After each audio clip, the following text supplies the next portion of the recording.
नमस्कार दोस्तों, स्वागत है आपका हमारे YouTube channel crime story voice में।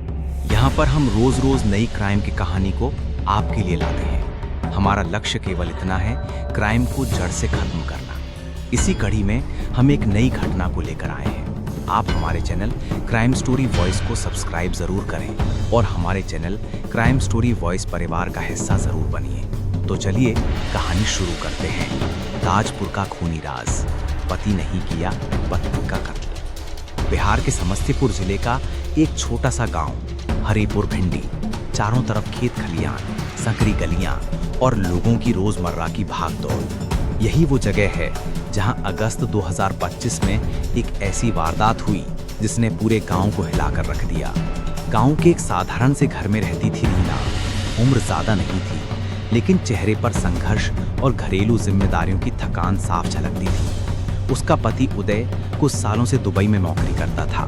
बाहर से कमाई भेजता था, लेकिन घर की जिंदगी वैसी ही थी, सादा, साधारण और कभी-कभी तनाव से भरी हुई। गांव के लोग अक्सर कानाफूसी करते थे कि रीना की नजदीकियां घर के ही एक रिश्तेदार विनोद से बढ़ रही हैं। ये रिश्ता सच था या अफवाह, कोई नहीं जानता, मगर ऐसी बातें छोटे गांवों में आग की तरह फैल जाती हैं। अगस्त के महीने में जब सावन की फुहारें गिर रही थीं, उदय अचानक दुबई से घर लौट आया। शुरू में सब खुश हुए, घर गांव के लोग मिलने आए, लेकिन इस खुशी के पीछे उदय की आंखों में एक अलग ही शक छिपा हुआ था। उसे पहले से भनक थी कि उसकी पत्नी का किसी और से संबंध है। उसने अपनी निगाहें रीना पर टिका दी। जब भी रीना मुस्कुराती, जब भी वो फोन पर बात करती, उदय को लगता कि ये मुस्कुराहट और ये बातें सिर्फ उसके लिए नहीं है। दिन बीतते गए, बाहर से देखने पर सब कुछ सामान्य था, लेकिन घर की चार दीवारी के भीतर तनाव बढ़ रहा था। उदय शराब पीने लगा, छोटी छोटी बातों पर झगड़ा करने लगा, और सबसे ज्यादा उसे सताता था ये ख्याल कि क्या वाकई रीना बेवफा है। रीना ने कई बार समझाने की कोशिश की कि ये सब अफवाह है, मगर उदय के कान पर जूं तक नहीं रही। 21 अगस्त 2025 की रात आसमान में बादल थे और गांव पर हल्की हल्की बारिश की बूंदें गिर रही थीं। उदय ने रीना से कहा, चलो छत पर चलते हैं, थोड़ी ठंडी हवा खाते हैं। रीना मान गई। छत पर दोनों बैठे, कुछ देर बातें की, माहौल सामान्य दिखा। उदय ने शराब भी पी रखी। धीरे धीरे रीना वहीं लेट गई और नींद में डूब गई।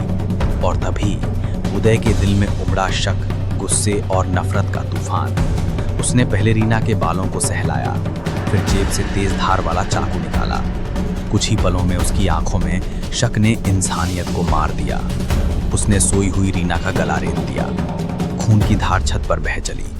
रीना की चीख तक बाहर नहीं निकल पाई। कुछ ही मिनटों में उसकी सांसें थम गईं। रात को कत्ल करके उदय ऐसे अंदर आया जिसे कुछ हुआ ही नहीं हो। सो गया। सुबह जब घर वाले छत पर पहुंचे तो नजारा देखकर दहशत में आ गए। रीना खून के तालाब में पड़ी थी, गला कटा हुआ, आसपास सन्नाटा। रीना की सास ने सबसे पहले चिल्लाकर गांव वालों को बुलाया। पूरा गांव उमड़ पड़ा।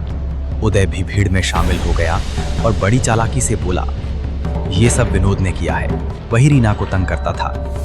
गांव वाले भी पहले उसके झांसे में आ गए। खबर पुलिस तक पहुंची।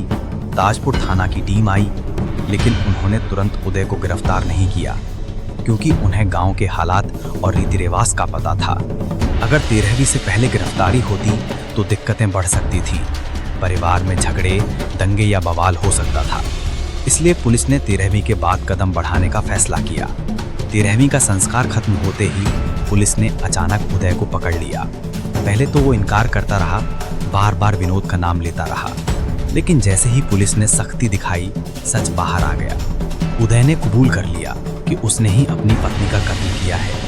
उसके शब्द थे, मैंने शक में ये किया, मुझे लगा वो बेवफा है। मैंने शराब पी रखी थी, गुस्से में होश खो बैठा। आज भी हरिपुर भिंडी गांव की गलियों में ये किस्सा दबे सुरों में सुनाई देता है। लोग कहते हैं कि अगर शक दिल में जहर बन जाए तो इंसान अपनों का भी कातिल बन जाता है। रीना की मौत ने सिर्फ एक औरत की जिंदगी नहीं छीनी, बल्कि एक पूरे परिवार को तोड़ दिया। बच्चे माँ बाप दोनों से दूर हो गए। गांव में उस घर को लोग आज भी उदासी और खामोशी के साथ देखते हैं।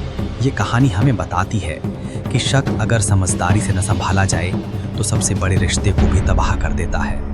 गुस्सा और शराब इंसान को इंसानियत से दूर कर देते हैं। और सबसे अहम बात, कभी भी रिश्तों में समस्या हो तो संवाद ही समाधान है, हिंसा नहीं।